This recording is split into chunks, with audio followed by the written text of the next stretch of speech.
ಬೆಂಗಳೂರಿನ ಎಲೆಕ್ಟ್ರಾನಿಕ್ ಸಿಟಿಯಲ್ಲಿ ಫ್ಲೈಓವರ್ ಮೇಲೆ 4 ಕಾರುಗಳ ನಡುವೆ ಸರಣಿ ಅಪಘಾತ ಸಂಭವಿಸಿದೆ.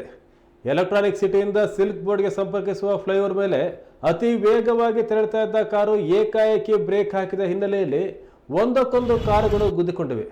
ಪರಿಣಾಮ ಎಲೆಕ್ಟ್ರಿಕ್ ಸಿಟಿ ಎಲಿವೇಟೆಡ್ ಫ್ಲೈಓವರ್ನಲ್ಲಿ ಫುಲ್ ಟ್ರಾಫಿಕ್ ಜಾಮ್ ಆಗಿತ್ತು. ವಾಹನಗಳು ಸುಮಾರು 2 ಕಿಲೋಮೀಟರ್ವರೆಗೆ ಸಾಲುಗಟ್ಟಿ ನಿಂತಿದ್ದು. ಈ ಘಟನೆ ನಿನ್ನೆ ರಾತ್ರಿ ನಡೆದಿದ್ದು, ವಾಹನ ಸವಾರರು ವಾಹನ ಚಲಾಯಿಸಕ್ಕೆ ಹರಸಾಹಸ ಪಟ್ಟಿದ್ದಾರೆ.